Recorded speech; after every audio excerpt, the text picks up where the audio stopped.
오늘은 전도서 2장 12절 미치게 하는 것과 어리석게 만드는 것을 쫓아내고 지혜를 추구해야 하느니 왕의 뒤를 따르고자 하는 아담은 무슨 일을 해야 할까? 오래전에 행한 일에서 벗어나는 일이라. 13절 그때에 내가 보니 지혜가 어리석음보다 유익함이 빛이 어둠보다 유익함 같았도다. 지혜로운 자는 자신을 돌아보거니와 어리석은 자는 어둠 속에서 헤매이나 그들 모두가 동일한 운명에 처해 있는 줄을 내가 깨달아 알았도다. 내 마음속으로 이르기를 어리석은 자의 운명이 내게도 동일하게 닥치거늘 내가 가진 지혜의 유익함이 무엇인고 하였으되 내 마음속에 이르기를 지혜의 유익함은 바로 하나님으로부터 새 생명을 받을 수 있다는 것이라 하였도다. 왜냐하면 지혜자가 어리석은 자처럼 죽는 것 같이 지금 있는 것이 후일에 모두 잊혀지리라 하지만 지혜자는 어리석은 자와 같이 긴 기간 잊혀지지는 아니하리라. 아멘. 16절까지 읽었어요. 지금 12절부터 16절까지 쭉 읽어보시면 아시겠지만 어리석은 자와 지혜로운 자, 지혜와 어리석음의 대비가 나와요. 지혜는 많은 제가 교재 가운데서 무엇인지 이야기를 많이 했습니다만 12절에 보면은 미친다. 그리고 어리석다. 이 단어를 볼 때 어떤 생각이 나에게 드느냐. 미친다는 것은 무엇이고 어리석다는 것은 무엇을 뜻하시냐. 이제 그 부분이 중요해요. 우리는 국민학교 때부터 학교 다니면서 배운 게 있어요. 단어에 대해서. 미친다 이것이 네이버 표준사전에 보면 국어사전에 보면 정신에 이상이 생긴 말과 행동이 보통 사람과 다르게 되는 그런 걸 이래 미친다고 생각해요. 그래서 침 질질 흘리면서 이상한 정상적인 사람 하지 않는 행동을 막 하고 그런 뉘앙스를 가지는 거예요. 그리고 그러면 자 여기에 그럼 미친 사람이다. 전도서에는 미친다는 말이 많이 나옵니다만 나하고 무슨 상관이 있어요? 어떤 사람한테 당신은 미쳤습니까? 이렇게 물어보면 단 한 명이라도 미쳤다 하겠어요? 이 세상에 75억 명이 있는데 75억 명한테 당신 미쳤습니까? 이렇게 질문을 하면은 단 한 명이라도 그래 나는 미쳤다 하는 사람이 있겠습니까? 농담은 모르겠지만 진심으로 단 한 명도 없어요. 그리고 어리석다. 우리 어리석다 하면은 그 느낌이 뭘 받아요? 어리석다는 게 뭐예요? 멍청하다. 뭐 그런 거거든요. 너 멍충이야. 뭐 이런 거거든요. 그러면 이 세상 어떤 사람한테 당신 어리석습니까? 이렇게 질문을 하면은 그래 나는 어리석습니다. 이렇게 하는 사람이 단 한 명이라도 있을까요? 그러면 성경은 누구한테 이야기를 하고 있냐고요. 그게 중요한 거예요. 그런 단어가 나하고는 아무 상관없이 우리는 배우고 있고 성경을 읽고 있으니까 나한테 아무 유익 도움이 안 되는 거예요. 나는 그럼 지혜자도 아닌데 어리석은 사람도 아니고 미친 사람도 아니에요. 그럼 나는 누구냐는 거예요. 나는 뭐냐는 거예요.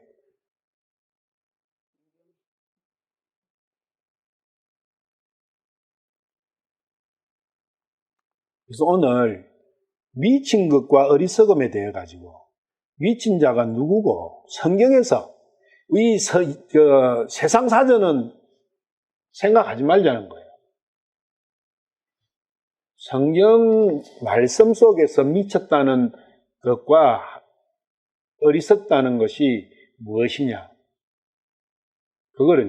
그러면은 내가 미쳤는지, 얼마나 미쳤는지, 얼마나 어리석은 건지 알 수 있다는 거예요. 예수님을 믿지 않는 사람은 결론부터 말씀드리면 미친광이에요, 미치광이. 그 사람이 미친 사람이에요. 그리고 그 사람이 바보, 멍충이, 어리석은 사람이에요. 그걸 한번 보자는 거예요.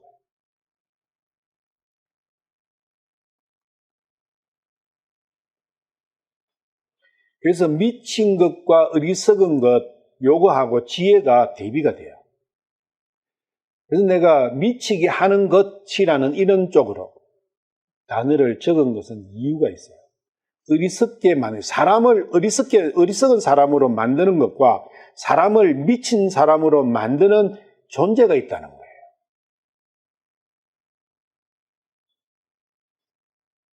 신약에 미친 사람이 나와요. 예수님께서 그 미친 사람을 고쳐주세요. 그 사람의 이야기를 보면서 미친 것에 대해서 먼저 이야기를 해보죠. 마태복음 17장 14절부터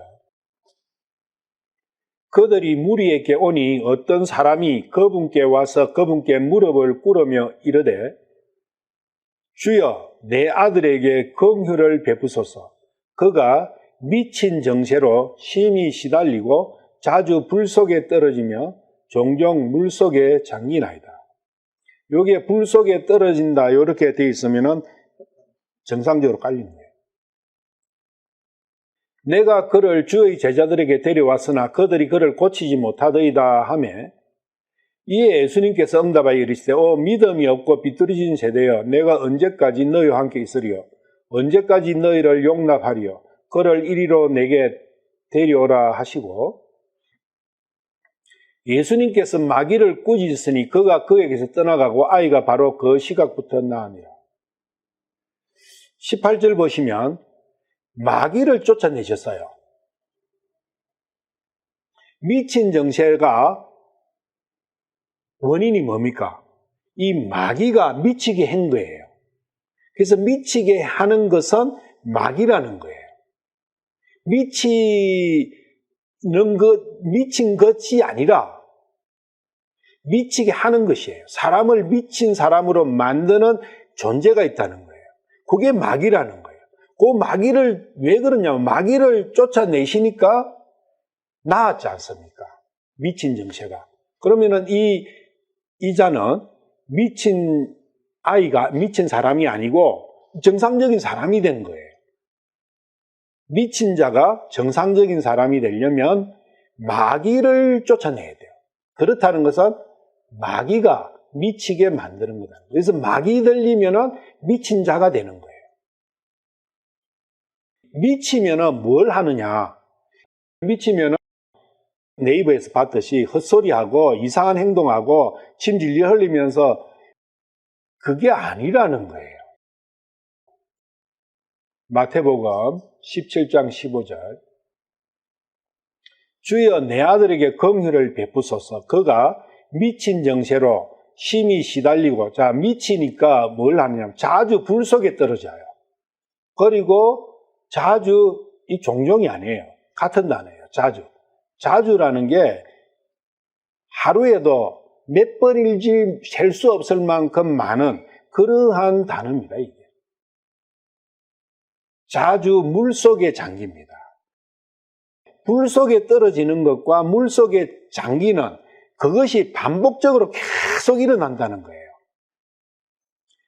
그게 왜 미친 정세냐? 그리고 불 속에 떨어지고 물 속에 잠기는 것은 무엇이냐? 성경에서 미쳤다는 것은 학교에서 배웠고 사회에서 배운 그 통상적인 그거하고는 전혀 다른 단어다는 거예요. 근데 우리는 보통 그걸로 그냥 생각해버려요. 그래도 성경하고 내하고 아무 상관이 없는 거예요. 차라리 그냥 국어책 보는 게 낫죠. 성경 읽는 거. 그러니까 여기서 미치니까 하나님 말씀이에요. 하나님 관점에서 미친 것은, 미치면은 자주 불 속에 떨어지고 자주 물 속에 떨어지고 그렇게 한다는 거예요. 행동으로. 여기하고 같은 말씀이 마가복음 9장 14절부터 또 나와요. 같은 말씀이죠. 9장 14절부터 29절까지인데 17절 보시면 마가복음 9장 17절 무리 중에 한 사람이 대답하여 이르되 선생님이여 내가 말 못하는 영이 들린 내 아들을 선생님께 데려왔나이다. 그러니까 말 못하는 영이 들리면은 이 아들은 어떻게 됩니까? 말을 못하겠죠. 그러니까 말을 못하는 것도 원인이 누구한테 있어요? 이 말 못하게 하는 영에 있대. 이게 말 못하는 영이 아니고 말을 못하게 하는 영이에요. 미치게 하는 영 같은 거죠. 그래서 이 말 못하는 영을 쫓아내는 거예요. 여기서는. 그러니까 말을 하게 된 거예요. 자, 그러면 말 못하는 사람을 우리는 벙어리라고 그래요. 자, 벙어리의 원인이 뭡니까? 벙어리 된 이유가 뭐냐고요? 벙어리, 왜 사람은 벙어리가 됩니까? 귀에 있어요, 귀에. 벙어리 되는 원인은 귀에 있다고요. 태어날 때부터 귀가 먹으면 걔는 벙어리가 돼요. 100%. 후천적으로 어떤 병이 걸려갖고 귀가 먹어가지고 혹은 혀가 말려 굳어가지고 말을 못하는 그런 것을 벙어리라 하지 않습니다. 진짜 벙어리는 태어날 때부터 귀가 먹으면 벙어리예요. 말을 못합니다. 귀와 혀는 연결되어 있어요. 백과사전에 있는데 한번 찾아보시오. 벙어리의 원인 딱 쳐보십시오. 전부 다 귀입니다. 청각입니다. 청각이 죽어가지고 벙어리가 돼요. 그러면 청각이 죽었다는 것은 뭡니까? 귀 먹은 거죠. 말씀을 듣는 귀가 없는 거예요. 그러면 벙어리가 돼요. 그런데 귀 먹은 동물이, 귀가 먹어가 말을 못하는 동물이 뭐죠?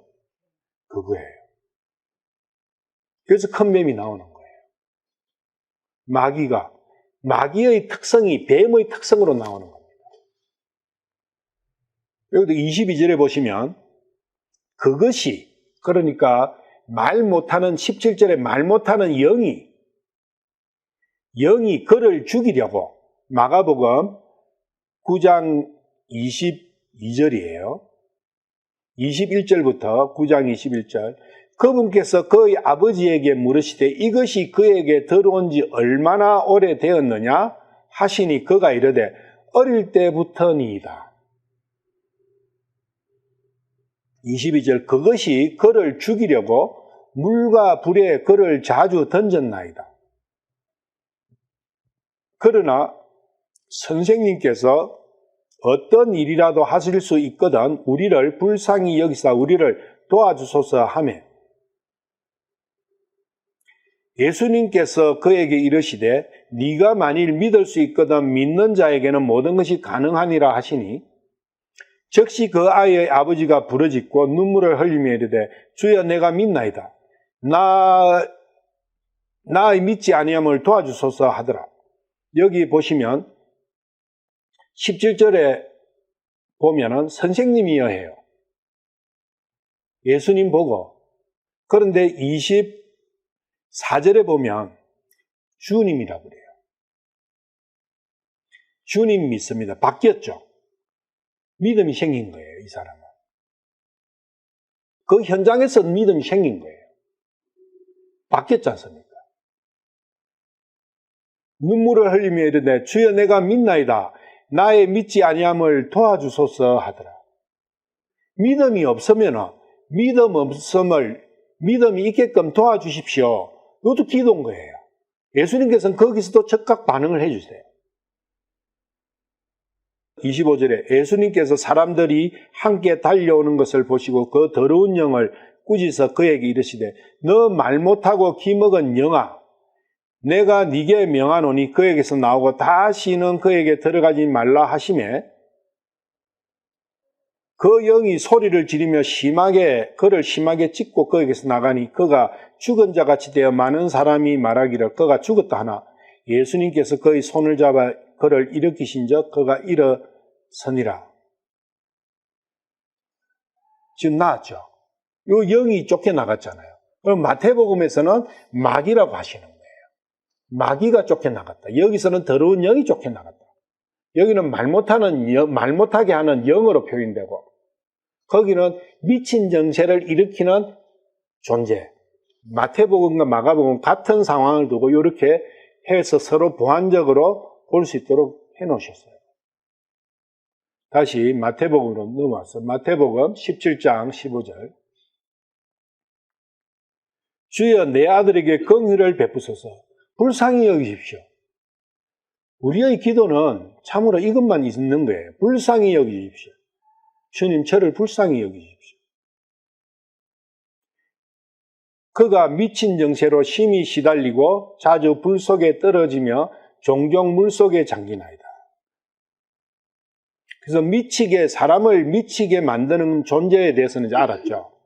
그 다음에 이제 우리가 알아야 되는 것은 미친 사람이 하는 짓거리가 뭐냐 하면은 불 속에 떨어지고 물 속에 잠기는 거예요. 하루에도 셀 수 없이 많은 횟수로. 물 속에 잠긴 사람, 성경에서 처음으로 하나님의 역사 속에서 물에 잠기는 민족이 있어요. 이스라엘이죠. 홍해에서 잠겼잖아요. 그래서 모세가 그 사건의 주인공이죠. 그래서 모세. 물속에 잠기는 것은 모세. 그래서 물속에 잠기는 것은 침례예요. 물속에 잠기니까 우리가 침례가 뭡니까? 물속에 잠기는 거잖아요. 다른 게 아니라. 이 침례를 이야기하는 거예요. 물침례. 성령 침례는 아닙니다. 물침례. 불에 잠기는 것은 당연히 뭡니까? 불침례죠. 불침례의 대표자가 엘리야예요. 엘리야는 불을 내려가지고 기적을 일으키는 거예요. 그리고 불을 내리가 심판을 해요. 불을 내려서 태우는 것의 대표는 엘리야고 물에 잠김의 대표는 모세예요. 그래서 마태복음 17장에 이 사건 이전에는 변형산 사건이 나와요. 변형산 사건에 예수님과 두 사람이 나와요. 누구죠? 모세와 엘리야. 그래서 그 모세와 엘리야를 이야기하면서 이 말씀이 나오는 거예요. 불침례와 물침례가 나오는 거예요. 미친 영생. 이건 굉장히 중요합니다. 이 사건 이후에 예수님께서 골고다로 가시는 그 사건이 전개가 된다고요. 왜냐하면 이 귀신을, 이 마귀를, 이 미치게 하는 이것을 쫓아내셔야 되니까. 17장 3절, 마태복음 17장 3절. 1절부터 보죠. 엿새 뒤에 예수님께서 베드로와 야고보와 그의 형제 요한을 취해 따로 그들을 데리고 높은 산으로 올라가서 엿새 뒤라는 게 뭡니까? 6,000년, 6일. 항상 하나님의 역사는 7일로 일어나잖아요. 세상의 사람의 역사는 6일이에요. 그래서 엿새라는 것은 그러한 의미를 가지고 있다는 거예요. 이게 뭐 성경 말씀 속에서 예수님의 행적 속에서 뭐 사건 이후에 이어서 뭐 그런 부분도 되겠지만 실질적으로는 창조 사역에서부터의 6째 뭐 이렇게 보시면은 그래서 변형산에서 변형이 되지 않습니까? 6째 후에 그들 앞에서 모습이 변하시며 그분의 얼굴이 해같이 빛나고 그분의 옷이 빛같이 희게 되었더라. 예수님께서 영광을 입는 거죠. 엿새 뒤에. 보라, 모세와 엘리야가 그분과 이야기하는 것이 그들에게 보이거든. 그래서 모세와 엘리야와 예수님. 침례의 이 순서를 보면은 모세가 제일 먼저 나오죠, 성경에서. 그 다음에 엘리야가 나와요. 침례 요한. 그 다음에 예수님의 성령 침례가 나오는 거죠. 지금 그러한 부분을 모세의 물 침례와 엘리야의 불 침례와 침례 요한의 침례와 예수님의 성령 침례, 이렇게 네 개의 그 프로세스로 연결되는 걸 지금 말씀하고 계신다는 거예요. 그래서 마지막은 절대적으로 모세의 침례나 엘리야의 불 침례를 가지고는 이 마귀를 쫓아낼 수 없다는 거예요. 이 마귀는 오직 성령 침례만으로만 가능하다는 거예요. 그 성령 침례는 예수님의 피에 힘입어 가능하다는 거예요. 그래서 갈보리가 그 사이에 들어가는 거예요. 율법으로는 안 된다는 거예요. 율법으로는 이 마귀를 쫓아낼 수 없다는 거예요. 그게 이제 제자들이 했는데 제자들은 안 됐잖아요. 제자들은 뭘 했어요? 구약 가지고 한 거예요. 예수님만이 할 수 있는. 그래서 예수님은 믿음을 말씀하시는 거예요. 믿음으로만이 가능하다. 마태복음 17장의 전체적인 내용이 굉장히 중요하다. 그런 측면에서. 베드로가 4절에 보면 베드로가 이렇게 이야기하죠. 그때 베드로가 응답하여 예수님께 이르기를 주여 우리가 여기 있는 것이 좋사온즉 만일 주께서 원하시면 우리가 여기에 장막셋을 짓되 하나는 주를 위하여 하나는 모세를 위하여 하나는 엘리야를 위하여 짓게 하옵소서 하더라. 지금도 베드로는 구약에 머물러 있는 거예요. 예수님을 아직 몰라요. 그러니까 베드로한테 깨달음을 주시기 위해서 하나님께서 5절에 하나님께서 말씀을 해주세요. 그가 아직 말할 때에 보라 빛나는 구름이 그들을 덮더니 보라 그 구름 속에서 한 음성이 나서 이르시되 이 사람은 내 사랑하는 아들이라 내가 그를 매우 기뻐하노니 너희는 그의 말을 들으라. 그분의 말씀을 들으라는 거예요. 예수님의 말씀을 들어야지 모세와 엘리야의 말로는 안 된다는 거예요. 지금 베드로는 장막 셋을 지어가 모세도 배우고 모세 말도 듣고 엘리야 말도 듣고 예수님 말도 들으면 참 좋겠다 그 이야기지 않습니까? 왜 이 차트가 이렇게 너무너무 중요한 사건으로 가는 딱 그 길목에 이 말씀을 해 주시겠느냐. 굉장히 중요한 말씀이에요. 그래서 믿음과 행위에 대해서 말씀한다 그거예요. 결국은. 그래서 마태복음 17장의 이 이야기에는 뭐가 등장하느냐면 소돔과 고모라가 등장해요. 조금 더 볼 거예요. 소돔과 고모라를 모르면 이 마태복음 17장은 한낱 이야기로서 끝날 공산이 커요. 그래서 너희는 그분의 말을 들으라 하는 이것은 모세나 엘리야의 이야기를 말을 들으면 안 된다는 거예요. 지금 베드로는 그 말도 듣겠다는 거거든요. 그러니까 제자들은 못 쫓아낸 거예요. 지금 이 시절에도 모세의 말도 듣고 예수님의 말을 듣는 것이 옳다고 이야기하고 있지 않겠느냐. 그러니까 6절에 제자들이 그 음성을 듣고는 하나님께서 직접 말씀하셨잖아요. 하나님의 말씀을 듣고 얼굴을 대고 엎드려 심히 두려워하더라. 자기들이 무식했다는 거죠. 예수님을 알아보지를 못했고 예수님과 모세를 같은 반열에 두고 생각했다는 거죠. 지금도 율법과 행위와 믿음을 같이 같은 반열에 두고 있지 않느냐. 구원은 믿음으로 받는다 하는데 실제 가르치는 거 보면 그 내용은 대동소이하지 않습니까? 그러니까 예수님께서 나와 그들에게 손을 대시며 이르시되 일어나라 두려워하지 말라. 이 예수님의 말씀 일어나라 두려워하지 말라. 이 말씀에는 예수님의 사랑과 은혜가 너무너무 크게 들어있는 거예요. 긍휼하게 보심이. 그래서 제자들이 눈을 뜨고 눈을 들어서 보니까 예수님 외에는 없는 거예요. 왜요? 엘리야와 모세는 없어져야 되는 거예요.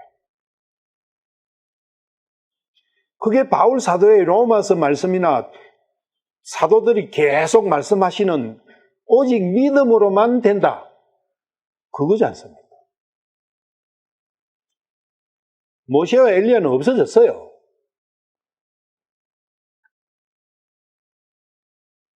모세와 엘리야는 없어지고 이 이후부터 예수님은 골고다로 가신다고요.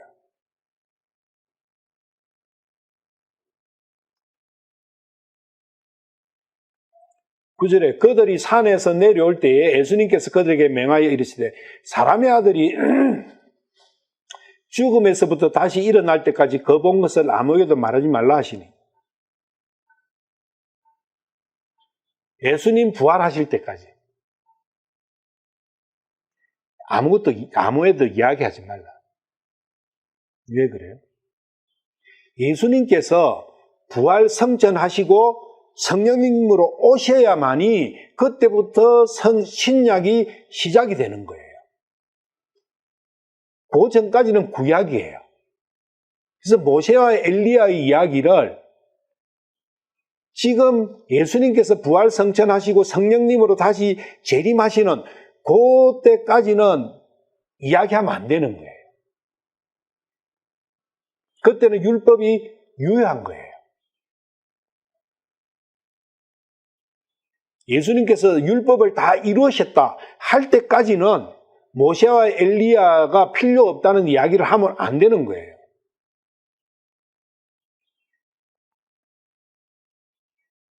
우리가 각 개개인이 한 영혼이 구원을 받는 데 있어서 예수님이 내 왕으로 내 속으로 들어오시기 전까지는 율법이 유효하다는 거예요.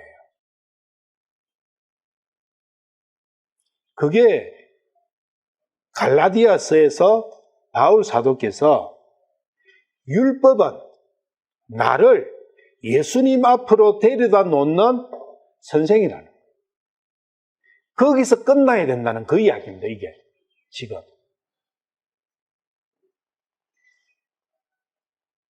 근데 역사적인 스토리가 아니라고요.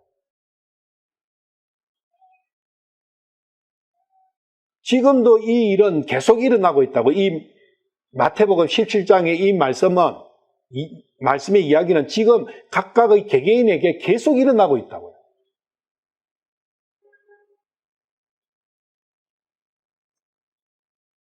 율법이 필요 없는 게 아닌 거죠. 지금도 누구에게는? 미친 사람에게는. 미친 사람은 율법이 필요해요. 어리석은 사람과 미친 사람한테는 율법이 필요하다고요. 율법 없이 예수님 앞으로 못 갑니다. 제 한계 깨달아가지고 어디 가나, 그건 거짓말이에요. 율법 생활을 해야 돼요. 광야 생활을 해봐야 된다고요. 그래 예수님의 필요성에 대해서 절감할 거 아니에요.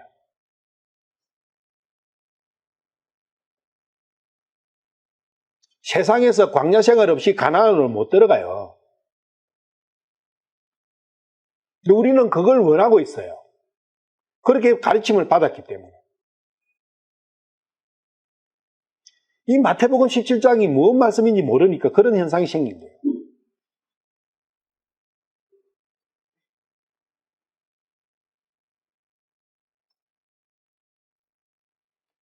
(10절에) 마태복음 17장 10절.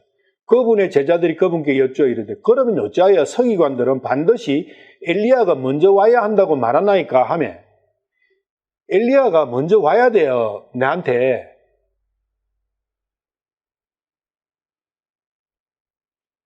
예수님께서 대답하여 그들에게 이르시되 참으로 엘리야가 먼저 와서 모든 것을 회복하리라.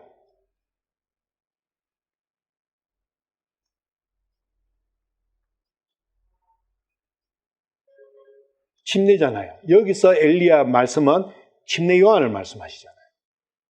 그래서 12절에 그러나 내가 너에게 이르노니 엘리야가 이미 왔으되 그들이 그를 알지 못하고 자기들이 하고자 하는 것을 다 그에게 행하였도다. 사람의 아들도 그와 같이 그들에게 고난을 당하리라 하시며. 침례 요한이면 회개하라 하셨잖아요. 그거예요. 회개는 율법에 의해서 회개가 일어나는 거예요.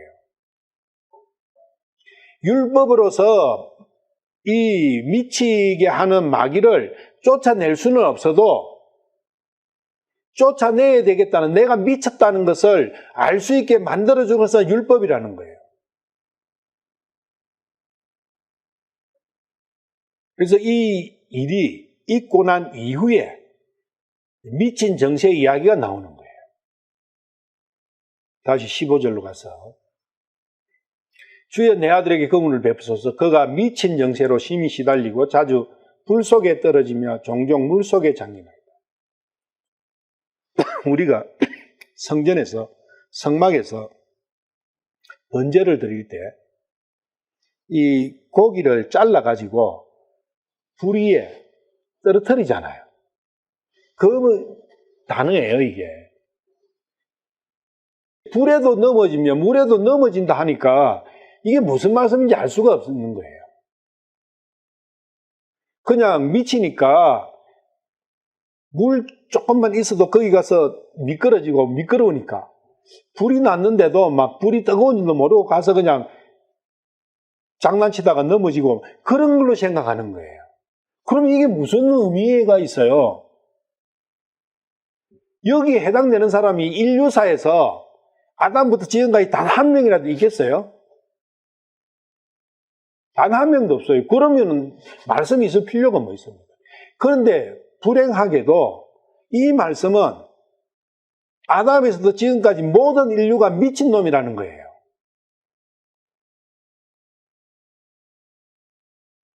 미친 사람은 무슨 짓을 하고 살죠? 미친 짓 하고 사는 거예요. 근데 하나님께서 미친 짓은 뭐냐? 불 속에 떨어지고 물 속에 잠기는, 거기 왔다 갔다 하는 그것으로 삶을 살아가는 사람이 미친 사람이다. 창세기 14장 11절. 저번에 우리가 성경의 지리 역사할 때 이것은 다뤘어요. 올해 5월 22일 날 한 거 들어보시면 상세하게 나와 있으니까 상세하게는 하지 않겠습니다. 14장 11절.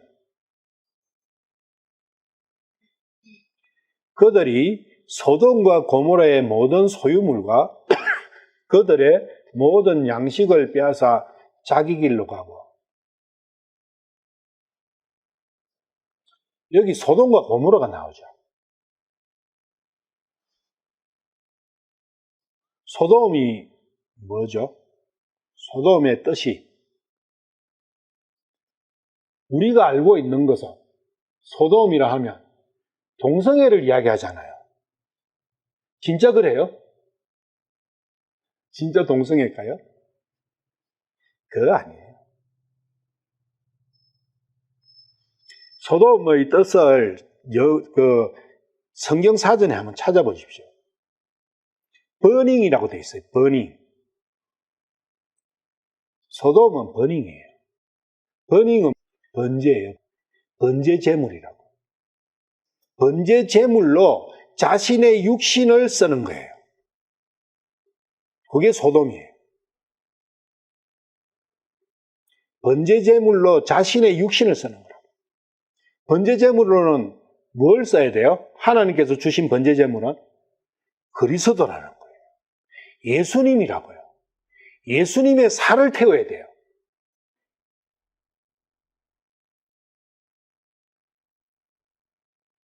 예수님께서 주신 제물을 태워야 되지 않습니까? 그런데 하나님이 주신 거는 시원찮게 자기 걸 태우는 거예요. 자기의 육신을 태워야 되는 걸로 생각하는 게 소돔 백성이에요. 자기의 열심으로 하나님을 섬기는 그것이 최고라는 거 행위지 않습니까? 하나님을 섬기는 데서 행위적인 측면에서 소돔을 능가할 사람은 아무도 없어요.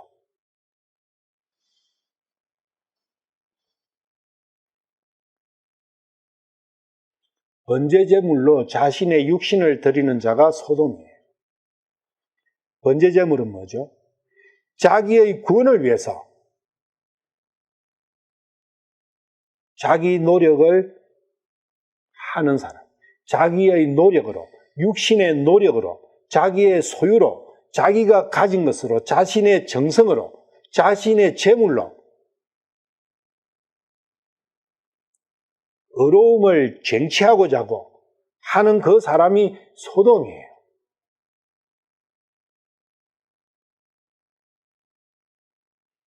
그래서 불 속에 떨어졌는데 이 자 자체가 자기가 불에 떨어졌잖아요. 그런데 그것을 하게끔 한 존재가 누구죠?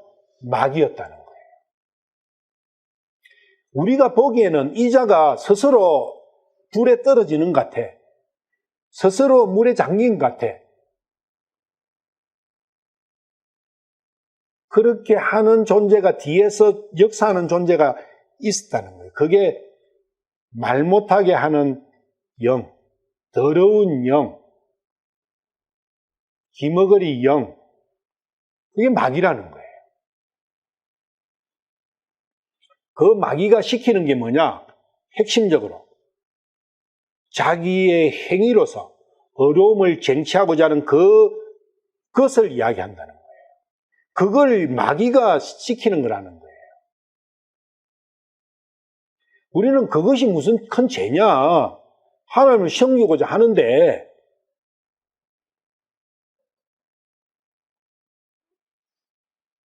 그렇게 생각할 가능성이 굉장히 커요. 그거야말로 핵심적인 마귀의 일이라는 거예요. 마귀 들린 자의 행위라는 거예요. 그걸 가리키면은 마귀를 정당화시키고 마귀를 가리키는 거예요. 그러면은 하나님과는 대적자가 되어버려요. 그럼 물은, 고모라를 한번 쳐보세요. 영어사전에. submersion이라고 나오고요. submersion. 잠수함이 있어요. 잠수함이 영어로 submarine이에요. 그래서 sub라는 말은 땅 밑이라, 밑이다 그런 뜻이에요. 그래서 submersion, 잠긴다. 고모라는 잠기는 족속이에요. 잠기는 족속. 소돔 족속은 태우는 족속이고 고모라는 잠기는, 우리가 물에 잠기는 이유가 뭐죠? 오늘 아침에도 저는 물에 머리만 잠겼고 어제 저녁에는 온몸을 잠갔어요. 깨끗하게. 그래서 물 가지고 깨끗하게 해가지고 자기가 깨끗해지려고 하는 거예요. 자기의 죄를 물 침례로 깨끗하게 하려고 하는 거예요. 침례 요한이죠. 예수님이 오신 이후에는 침례 요한의 침례로 깨끗해지려고 하면은 그게 고모라라는 거예요.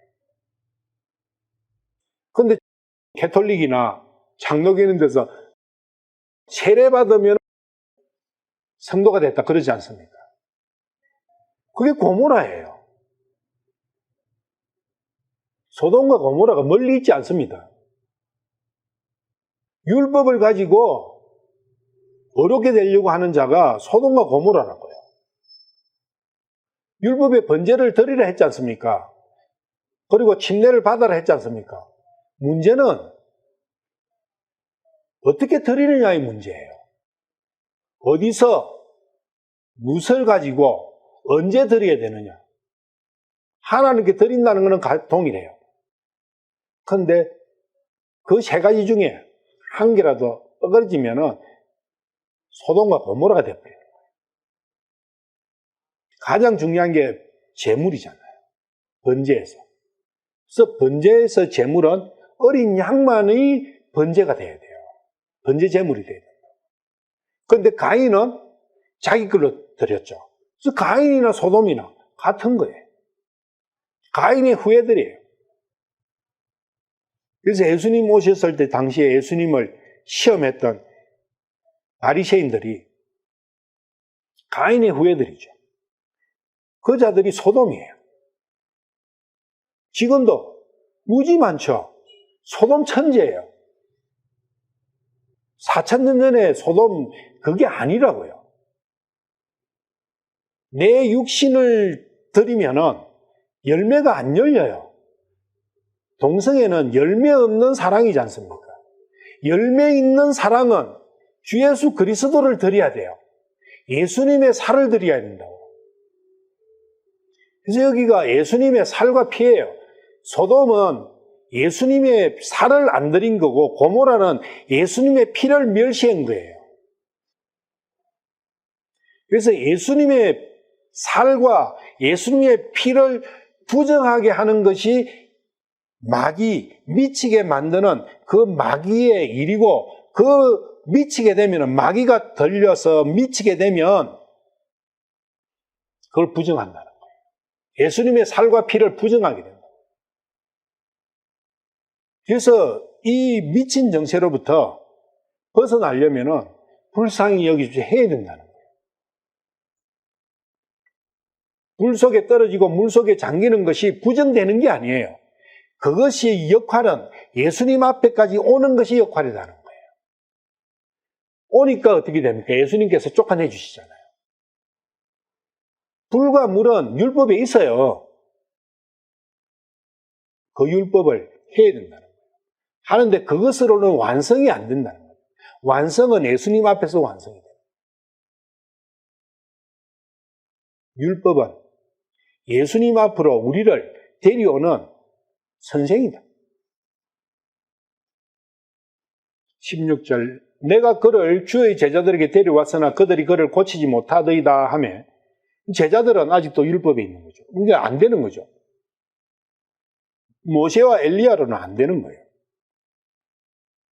17절 이에 예수님께서 응답하여 이르시되 믿음이 없고 비뚤어진 세대여. 이게 믿음이 없는다고 딱 지적하시는 거예요. 행위에서 믿음으로 전환되어야 된다는 거예요. 내가 언제까지 너희와 함께 있으리요? 언제까지 너희를 용납하리요? 그를 이리로 내게 데려오라 하시고 예수께서 마귀를 꾸짖으시니 그가 그에서 떠나가고 아이가 바로 그 시간부터 나으니라. 예수님께서 마귀하고 예수님께서 전쟁하신 거예요. 이게 그냥 예수님께서 야 마귀 너 나가 이래 그런 게 아니고 전쟁이라고요. 우리 지금 그 거룩한 전쟁 보셨잖아요. 그 전쟁이에요 이게. 그 전쟁의 결과만 이렇게 보여주시는 거예요. 이 결과가 나오기까지는 예수님의 피가 들어가야 된다니까요. 예수님의 죽음이라는 그게 들어있다고요. 그냥 예수님이 야 나가 그게 아니라고요. 그런 쉬운 게 아니에요. 생명을 걸어난 이 우주 전체보다 더 큰 가치를 가진 생명을 걸어난 사활의 전투가 이 이면에는 벌어지고 있다는 거예요.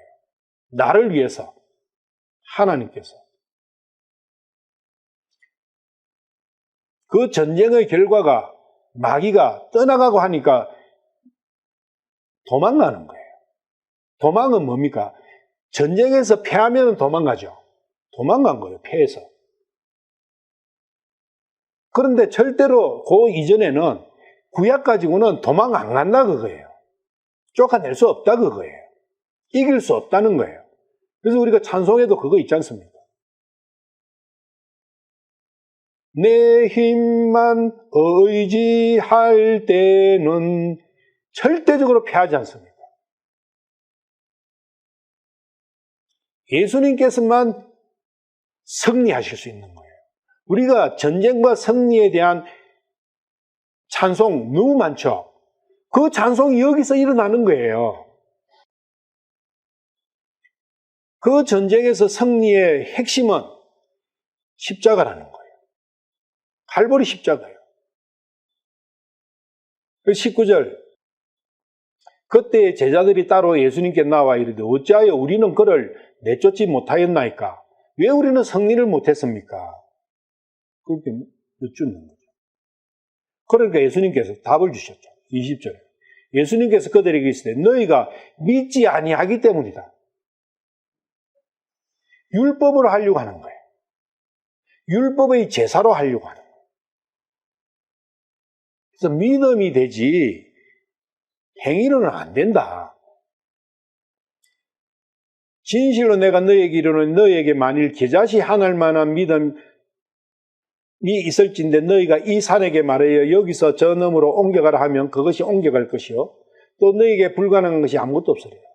믿음의 가치, 믿음의 파워. 그래서 소돔과 고모라가 미친 정세다. 그래서 미친 자는 번제와 침례를 가지고 살아가는 자다. 번제와 침례도 모르고 그런 것도 저런 거 없는 사람은 아예 성경에서 죄예요. 그 자들은 성경에 나오지도 않습니다. 자기가 미친지도 모르고 어리석은지도 모르는데 그리고 율법이 뭔지도 모르는데 한 번이라도 율법을 내가 한번 해보려고 용도 안 써봤는데 그 자가 어떻게 하나님을 알 수 있겠냐고요. 율법을 행해 보려고 하나님의 법 안에서 살아보려고 용을 써봐야 돼요. 근데 그것만 갖고 붙들고 평생 하면은 어리석은 자죠. 거기서 안 되는구나를 깨닫는 사람이 지혜로운 자다. 미친 것에 대해서 알아봤어요. 그래서 내가 미쳤다고 생각하면은 안 미치고 싶지 않습니까? 미친 것은 낫고 싶죠. 그런데 미친 사람이 한 명도 없어요. 그걸 안 가르쳤으니까 너는 미쳤다고 가르쳐야 되는데 너는 죽었어, 너는 미쳤어, 너는 어리석어, 너는 바보 멍청이야 이렇게 가르쳐야 되는데 누가 그걸 가르칩니까? 왜 안 가르쳐요? 몰라서도 안 가르치면 알아도 안 가르쳐요. 왜 그렇게 이야기하면 다 도망가 버립니까? 무엇이 내가 미쳤다고? 엉터리 목사가 어디 있어? 그런 게 두려워갖고 그 말을 못하는. 내가 죽었다, 내가 미쳤다, 내가 어리석다는 것이 진짜 믿어지면은 그 상태에서 1초라도 있고 싶지 않죠. 그것이 절대 안 믿어지는 거예요. 그럼 성경을 뭘 믿어요?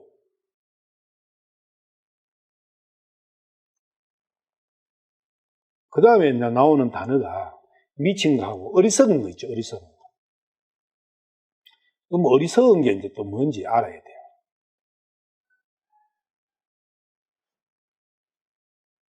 그 전에 아까 마가복음에 볼 때 오래된 어릴 때부터 있었지 않습니까? 그게 그 정세가 언제부터 미쳤느냐 하니까 어려서부터예요. 자, 우리 인류가 다 아담이에요. 아담의 세대잖아요.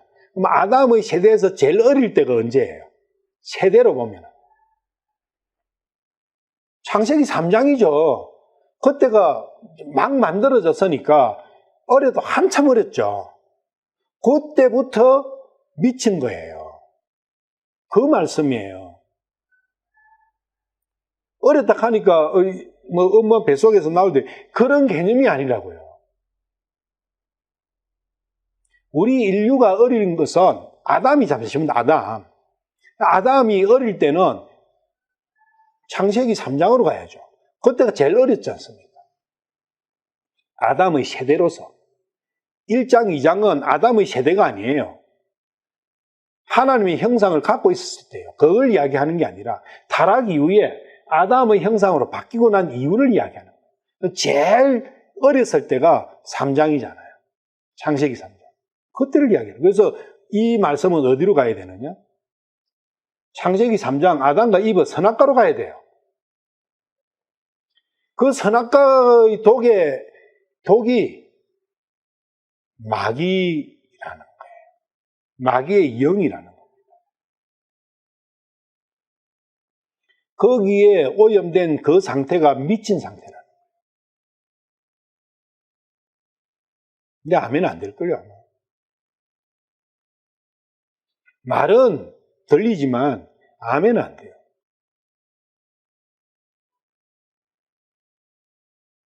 그러면 예수님과는 너무나 상관이 없는 상황이에요.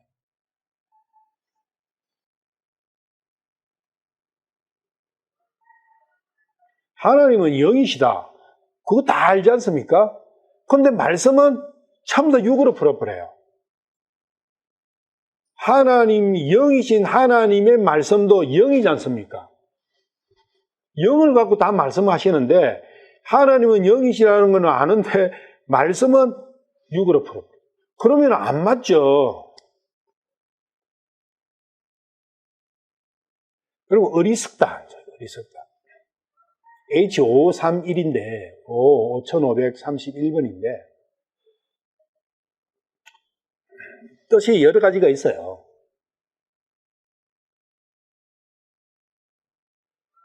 그런데 본질적인 뜻이 뭐겠느냐? 하나님께서 너 어리석어 할 때 그 어리석음은 너의 본질이 혼자 힘으로 살 수 있다는 생각을 가진 게 어리석음이에요.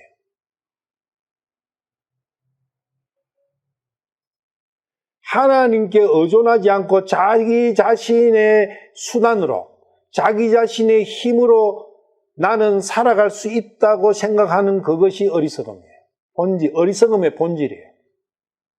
그렇게 생각하시고 어리석다 해가지고 성경을 검색을 해보세요. 많은 구절이 뜰 거예요. 그 구절을 보시면서 어리석음이 나오면은 스스로 나는 하나님 도움 없이 스스로 살 수 있다는 그것이 어리석음이다 생각하고 대입해가지고 문장을 읽어보십시오. 굉장히 쉽게 보여요.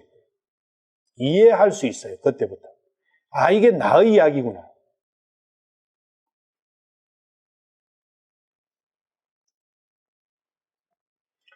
그리고 이 어리석음이야말로 죄의 본질이에요. 그러면 이 마음을 누가 주느냐? 그래서 여기에서 어리석게 만드는 것,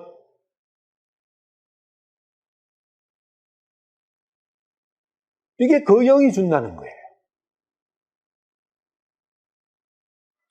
귀 먹고 말 못하는 그 영이 주는 게 이 어리석음을 그 영이 주는 거예요. 그 영이 걸리면은 내 스스로 살아갈 수 있다는 생각을 갖게 되는 거예요. 내 스스로 어렵게 될 수 있고 내 스스로 존재할 수 있다. 그 첫 스타트가 어디에 나오냐? 창세기 3장 6절에 가는 거죠. 이브가 그것 때문에 선악과를 먹었잖아요. 스스로 존재하는 존재가 되려고.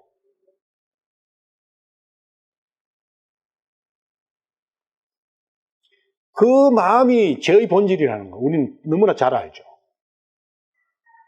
그게 양심이라는 거예요.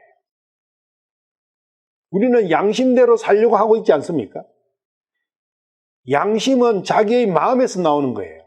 하나님께서 그거 버리라는 거예요. 하나님의 명령대로 살아라는 거예요.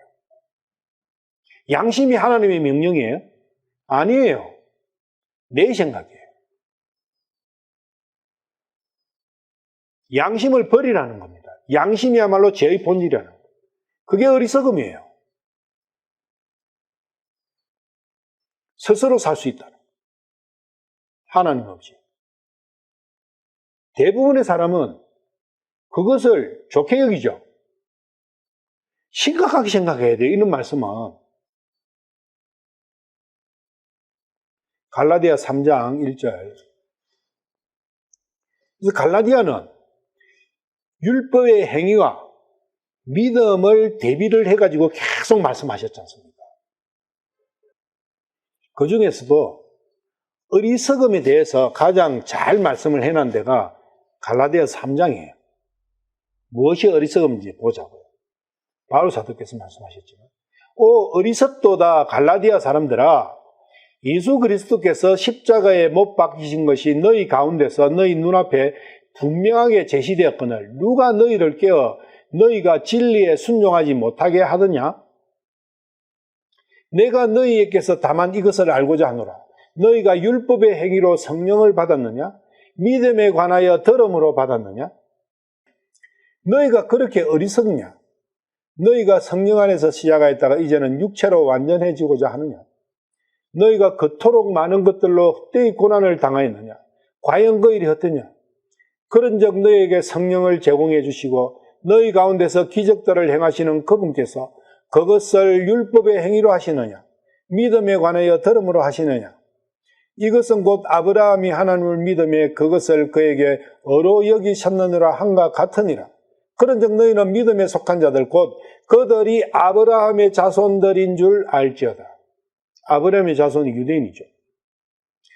진짜 유대인이 누구예요? 믿는 자들이라는 거예요. 그럼 어리석은 갈라디아 사람이 왜 어리석어요? 지금 믿음과 행위를 분반을 못하는 거예요. 행위로서도 된다는 생각을 많이 갖는 그 상태를 어리석다하는 거예요. 다른 게 아니에요. 우리는 율법을 잘 알고 율법을 철저히 지키는 그것이 죄 짓는 거 아니지 않느냐. 똑똑하지, 똑똑하다고 자랑은 할지언정 그 사람 보고 너 어리석다 이러면 화내겠죠. 믿음과 행위는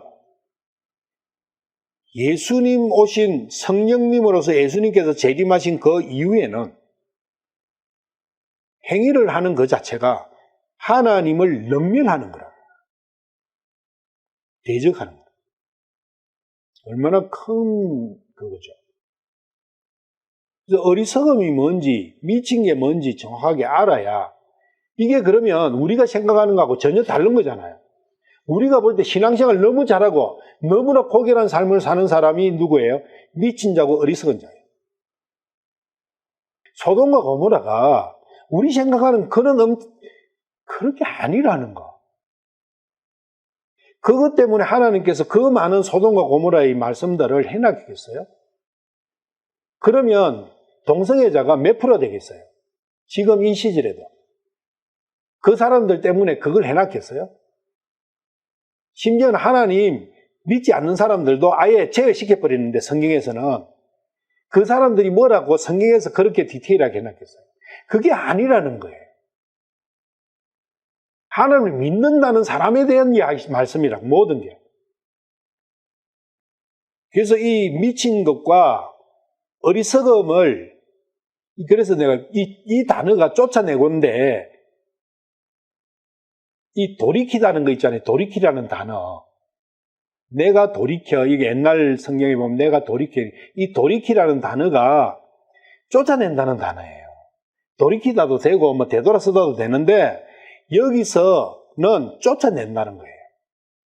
그래서 이 미치게 하는 거하고 어리석게 만드는 것을 쫓아내면은 그 사람이 어떻게 됩니까? 정상인이 되는 거죠. 마태복음과 마가복음 9장을 반 거예요. 쫓아냈지 않습니까? 예수님께서. 그러니까 그 사람이 미친 데서부터 풀렸지 않습니까? 그 내용이에요. 마태복음 17장과 마가복음 9장과 누가복음 9장의 그 말씀이 이 말씀이라고요. 그래서 쫓아내야 돼요. 쫓아내려면 자기가 와서 지금 자기가 주인 행세하는데 쫓아내면다고 순순히 나갑니까? 안 나가면 어떻게 돼요? 전쟁이 일어나는 거예요. 그게 거룩한 전쟁이라고. 그 거룩한 전쟁은 이 우주보다 더 강대한 분야에서 일어나고 있는 엄청난 전쟁이에요. 우리가 지금 우크라이나하고 무슨 러시아하고 전쟁, 그런 거는 전쟁도 아니에요. 우리 남북한 그런 건 전쟁도 아니라고요. 이 전쟁에 비하면. 그래서 쫓아내려면은 불쌍히 여기시 해야 되는 거예요. 그래서 그래야 하면은 쫓아내 주시는 거예요. 쫓아내 주시는 거예요. 그래서 쫓아내고 뭘 해야 되느냐? 지혜를 추구해야 하느니. 지혜를 추구해요. 지혜는 예수님이잖아요. 그래서 마귀를 추구할 게 아니라 예수님을 추구해라는 거예요. 이게 본질은. 근데 그것은 행위에 머물지 말고 믿음으로 가라는 거예요. 율법에 머물지 말고 은혜로 가라는 거예요. 그것이 이 말씀이에요. 율법에 계속 머물러 있는 그 자가 미친 자예요. 어리석은 자라고. 네, 전도서 2장 12절. 왕의 뒤를 따르고자 하는 아담은 무슨 일을 해야 할까? 여기 사람이라 했는데 아담이라 하면 훨씬 쉬워요. 왜? 아담의 이야기니까. 창세기 3장의 이야기예요. 왕은 누구세요? 왕중왕, 주 예수 그리스도. 그 예수님을 따르려면은 예수님께서 뭐라 하시는가? 나를 따르려면은 자기를 부인하고 자기 십자가를 지고 나를 따를지니라. 이 전쟁이 일어나려면 미친 데서 풀리고 어리석음에서 풀리려면 자기를 부인해야 된다는 거예요. 마가복음 10장 21절. 이에 예수님께서 그를 보시고 그를 사랑하사 이런 게 너무 중요한데 그를 보시고 그를 사랑하사 그에게 이르시되 네게 한 가지 부족한 것이 있으니 네 길로 가서 네게 있는 것은 무엇인지 팔아 가난한 사람들에게 주라. 그리하면 하늘에서 네게 보화가 있으리라. 그리고 와서 십자가를 지고 나를 따르라. 십자가를 지고 나를 따르라. 요거는 같은데 앞에 거는 좀 다르죠. 자기를 부인하고가 뭘로 바뀌었죠? 네 길로 가서 네게 있는 것은 무엇인지 팔아 가난한 사람들에게 주라. 요게 바뀌었어요. 그렇다면은 나를 부인하는 것과 네 길로 가서 네게 있는 것은 무엇인지 팔아 가난한 사람에게 주는 것은 같은 말씀이라는 거예요. 네 길로 간다는 건 뭐예요? 시켜서 가는 게 아니라 스스로 판단해서. 이게 중요해요. 자기 의지를 가지고 시켜서가 아니라 하나님의 율법 때문에 하나님이 무서워서 그런 게 아니라 자기의 의지로. 그거는 사랑이잖아요. 사랑의 문제는 자기 의지잖아요. 그래서 앞에 그를 사랑하사 딱 나오는 거예요. 그래서 서로 사랑하자. 네가 나를 서로 사랑하려면은 네가 스스로 움직여야 된다. 그게 네 길로 가서 이거예요. 네 길로 네가 스스로 판단해서 네게 있는 것은 무엇인지 팔아. 무엇인지 팔아. 팔려면은 뭔가 있어야 되잖아요. 자기의 부죠. 자기가 가진 재산이죠. 그 재산이 뭐예요? 행위로서 이룬 것들이에요. 아까 우리가 그 물과 불로서 이룬 거예요. 자기의 육신을 드린 번제와 그리고 물에 잠겼다는 그 삶을 통해서 이룬 자기의 그걸 이야기해요. 그거 다 정리해라. 그건 뭡니까? 세상으로부터 얻었던 사람으로부터 얻으려고 했던 그 영광을 다 버리라는 거예요. 재산이라 하니까 뭐 돈 그런 게 아니에요. 물질이 아니라고. 우리는 예수 믿으려면 먼저 뭐부터 걱정해줘? 재산 이거 뺏길 거 걱정하잖아요. 예수님 그거 말씀하시는 게 아니라 그런 코 묻은 그런 거는 하나님하고 아무 상관이 없어요. 그런 게 아니고 자기 마음에 있는 재산이에요.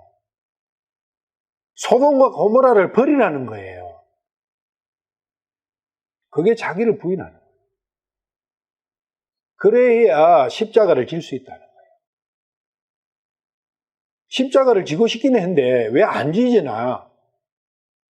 소돔과 고모라가 속에 있으니까. 미친 것이 속에 있으니까 안 되는 거예요. 그러면 어떻게 하느냐? 내가 미친 것을 내 스스로 고칠 수도 없어. 그래서 불쌍히 여기주지 하는 거예요. 내가 할 수 있으면 불쌍히 여기주지 할 필요가 있습니까? 없죠. 내가 안 되니까 불쌍히 여기주지 하는 거예요. 우리는 그 기도만이 하는 거예요. 그래서 이것이 선악과 사건이 으로 일어난 이 미치게 되고 어리석게 된 나 자신이 어떻게 된 것인가? 그래서 이게 아담은 예수님의 뒤를 따르려면은 아담은 무슨 일을 해야 되느냐? 오래전에 행한 일에서 벗어나는 거다. 이제. 오래전에 행한 그 창세기 3장에서 행한 결과가 뭡니까? 선악과 독에 오염된 거잖아요. 그 선악과 독에 오염된 그 오염에서부터 분리되는 거라는 거예요. 그것은 성령 침례만이 가능하다. 그래서 지혜를 추구하는 것은 오래전에서 행한 일에서 벗어나는 거라는 거예요. 그것 때문에 지혜를 추구해라는 거예요. 그 지혜를 추구하는 방법은 주님, 저를 불쌍히 여기십시오. 로마서 5장 12절에 14절. 그러므로 한 사람으로 말미암아 죄가 세상에 들어오고 죄로 말미암아 사망이 들어왔느니 이와 같이 모든 사람이 죄를 지었으므로 사망이 모든 사람에게 임하였는데 율법이 올 때까지 죄가 세상에 있었으나 율법이 없을 때에는 죄를 죄로 인정하지 아니하였느니라.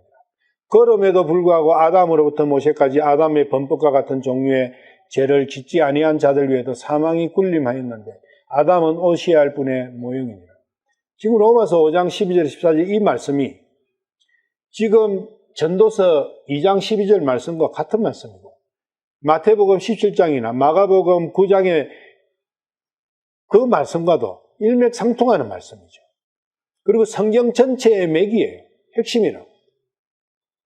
선악과 사건으로 인해서 죄가 세상에 들어오고 그 죄로 인해서 모든 사람이 죽게 됐다는 거예요. 모든 사람이 미친 자가 되어버렸다는 거예요. 모든 사람이 어리석게 되어버렸다는 거예요.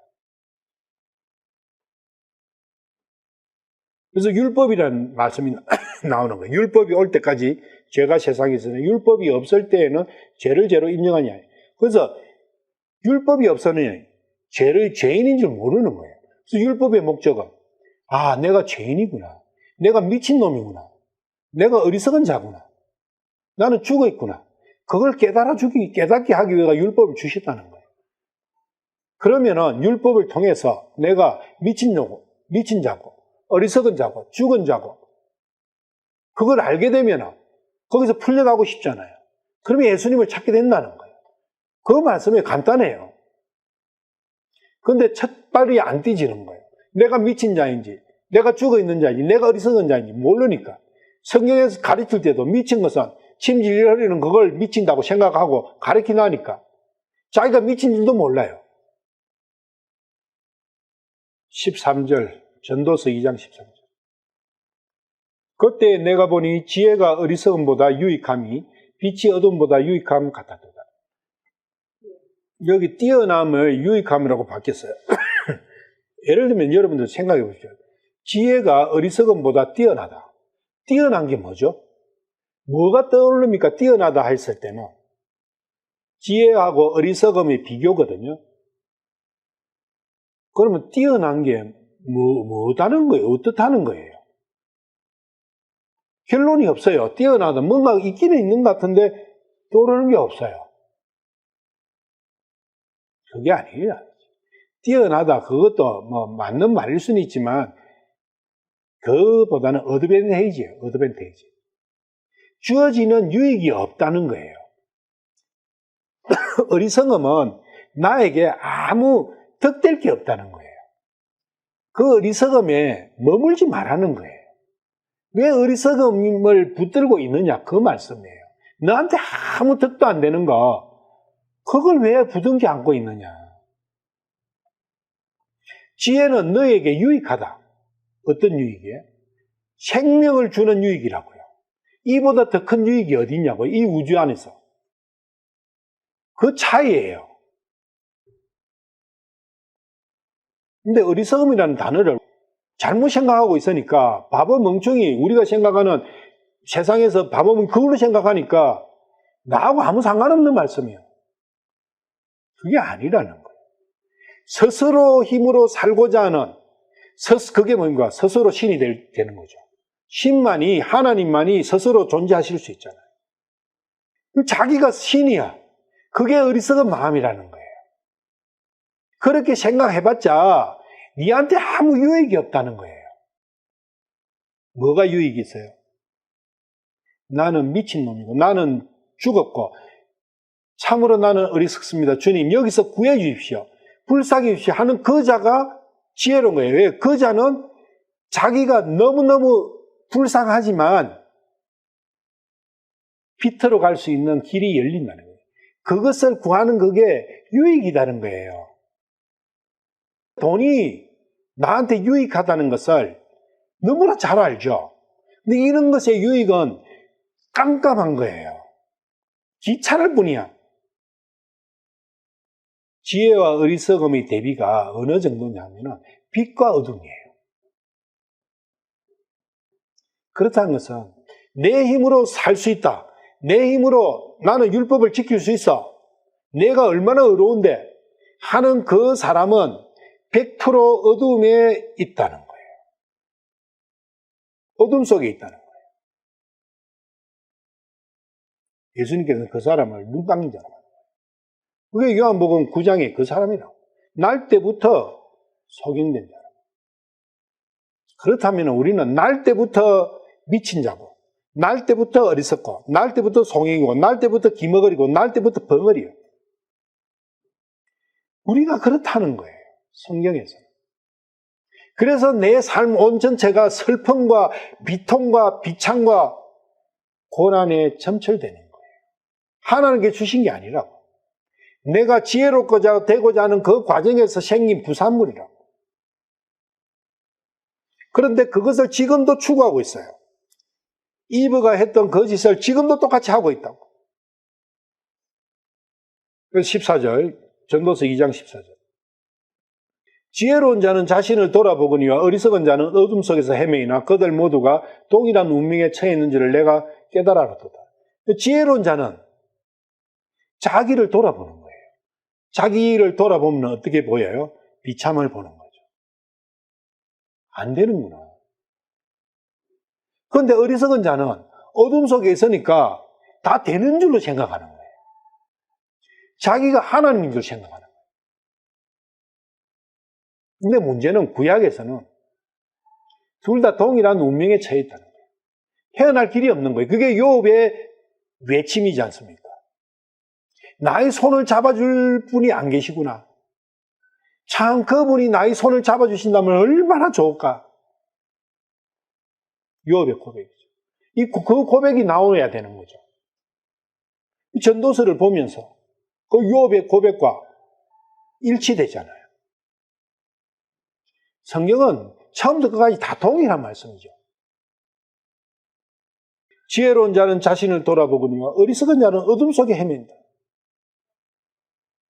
문제는 자기를 돌아봐도 불쌍히 여기시려 해도 나를 불쌍히 한 거기에서 구해주실 분이 안 계시는 그 애통함.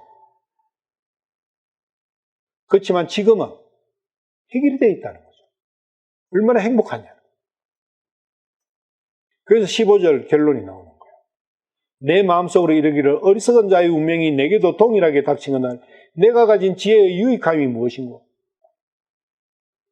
하여서되 내 마음속에 이르기를 지혜의 유익함은 바로 하나님으로부터 새 생명을 받을 수 있다는 것이라 하였다. 하나님의 숨을 쉴 수 있다는 거예요. 그 소망이 생긴 거죠. 그런데 이 소망에서만 그친다면 아무것도 아니죠. 신약으로 넘어오면서 예수님께서 오심으로써 사랑으로 들어가는 거죠.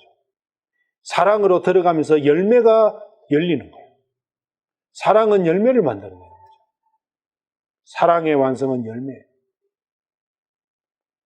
우리는 그 삶을 향해서 하나님께서 기뻐하시는 열매를 위해서 내 모든 삶을 바쳐야 되는 거예요. 그것이야말로 나의 진정한 행복이라는 거예요.